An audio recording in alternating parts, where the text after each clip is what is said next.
All right, guys. As I mentioned, we're joined now by Houston Dynamo FC head coach Paulo Nagamura. Paulo, thanks for taking a couple of minutes with us. I'll let you finish your drink, but while you're doing that, if you could just give us your initial overall thoughts on the game and how the team played this evening. Yeah, poor performance. I think we prepared the players to what we believe Minnesota was going to bring, and they brought it. I think they punished us in a transition moment, and choose a second soft goal that we conceded in a game. Okay, this is very. It's funny that you have 75% possession and we now create enough opportunities to score more goals, and that shows that sometimes possession doesn't say anything. You got to be effective when we have the ball, and Minnesota was right. Okay, thank you for that. We'll go ahead and open up for questions. We'll start with questions in English. Here in the room, we'll start with Dustin. Paulo, Yeah. you mentioned it a little bit, but 22 shots tonight, just the one goal. Does that boil down to the strikers and midfielders? What do you see after a performance like that? Yeah, no, it's a combine. It's a combined problem. I think is the right pass, the right moment to shoot, the decision to shoot from 40 yards, crossing when guys are marked. So it's a combine of things. So it's not forwards, midfielders. I think it's a combine. It's a combined issue that we need to fix. Go ahead, Victor. This has been a recurring theme this season, Paulo. What do you pinpoint it to? Do you pinpoint it to the quality of the roster? Do you pinpoint it to the effort of the players?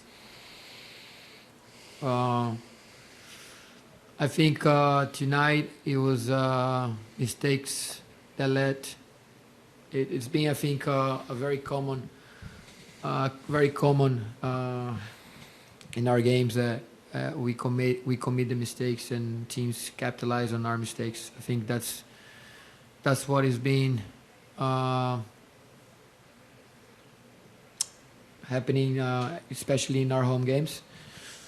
And when you're chasing the game, you have to commit more numbers forward, and you leave yourself a little bit more exposed. And it plays right into Minnesota's game that it's a transition game. So I think for me, we're not good with the ball again. Even though having 75%, I think we're giving away unnecessary passes, making the wrong decisions on the ball, forcing through the middle where they had three guys. So again, it's a combine issue that, like I said before, we need to fix it. Follow up, Victor. Again, just kind of going back to the theme has been the clubs needed a change in culture. You talked about the mistakes, recurrent mistakes. In your assessment, what needs to change still to provide that change in culture? I think for us, the bigger thing is that we think that we're gonna play at home and it's gonna be easier than playing away. And I think that's the thing that is been happening, and is that we don't come out in our home games with enough urgency, enough energy, enough quality as well to give on other teams. I think we're just passive, waiting that something's gonna happen or someone is gonna make a play, and that needs to change fast. That needs to change fast because we can't have a 500 record at home. We can't. If we want to make the playoffs, we can't have that kind of record playing at home. Okay, any additional questions in English before we switch to Spanish? Okay, we'll wrap up here and then we'll switch to Spanish after. Just one more. You made a couple of changes in defense. Just wondering your thought process on that. And is there a status update on Tyler Pasher available off the bench? Some people will wonder why he hasn't got an opportunity when there needs to be. Yeah, look, there's always going to be wonder if I don't play A, B, C, D, or F. I make the change based on the performance of the players on the field and how I can adjust the team tactically to be more offensive. So it doesn't matter that we can have 5 forwards on the bench.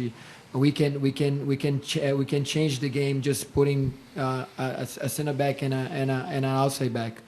Right, so it's don't try to overthink here. I think I made the change based on what the game needed, and I think it had good effect in the second half. We just didn't finish our chances. Okay, we'll switch to Spanish. We'll go straight to Luis Ortiz here on Zoom. Go ahead, Luis. Buenas noches, profe. Un partido cerrado, un partido importante también, para, como lo había dicho usted, previo al partido, para ser más fuerte en casa. ¿Qué fue lo que le gustó del partido de hoy y qué fue lo que se le complicó? Mira, lo que me gustó fue que la única cosa, la verdad que me gusta es que este equipo nunca se entrega, siempre pelea hasta el final.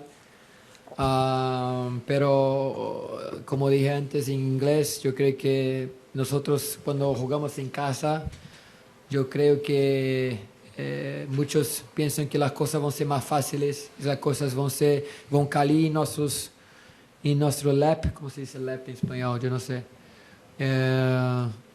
Y somos muy pasivos.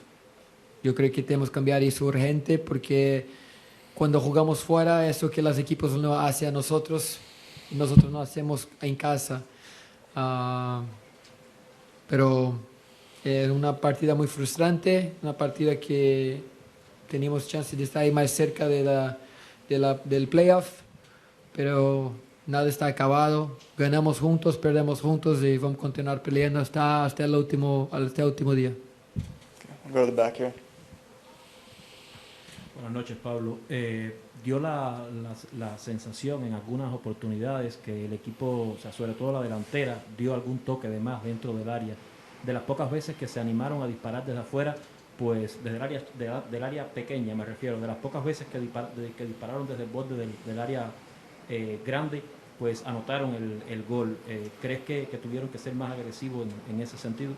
Sí, claro. Yo creo que como viste el partido, Minnesota quedó abajo, después que estaba arriba bajó todo el equipo y estaba ahí esperando nomás por un contraataque. Yo creo que cuando hace así los equipos, nosotros tenemos que ser más agresivos, tenemos que movimentar más, tenemos que poner centros y arriesgar de fuera de área. Y yo creo que dentro de esto no hicimos mucho. Yo creo que nuestras decisiones con la pelota no fueron las más correctas, intentando forzar juego por dentro donde estarían todos sus hombres. Pero sí, es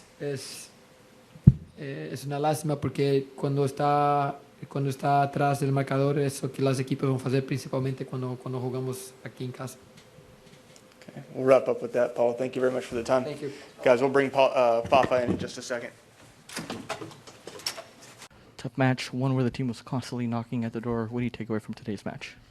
Obviously, it's difficult and a tough pill to swallow. We let up 2 goals that we probably shouldn't, and we lacked urgency, and I think just bite at times, and it's hard to take a L here at home, but we have to learn from it. But it's not an excuse. We have to do better, and we know that. So now it's back to planning for next week and getting ready for our away game, a tough game in Philly that we have to go there and not fight for a draw, but fight to bring some 3 points back home.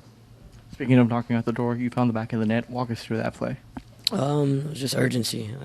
We're down 2-0 with a little time left. I just had to make a play, and so I really wanted the ball off that left side. It's pretty much been my bread and butter for most of my last few years of my career off the left side.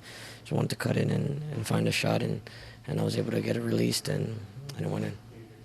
Team's going to regroup now, prepare for Philly. What kind of reaction do you want to see from them throughout the week as you guys prepare for that next match? Hunger. We need to be more hungry. We need to have more bite and more grit. That's what we lack today, I think, and the rest of the things are there, but that's a key ingredient that's missing, and we need to bring that to Philly. Faltaba mucha grinta, faltaba las ganas a veces en el partido y es lo que nos hizo perder el partido, así que tenemos que no olvidar ese partido porque es importante recordarlo y mejorar por el próximo. Gracias, Fafa.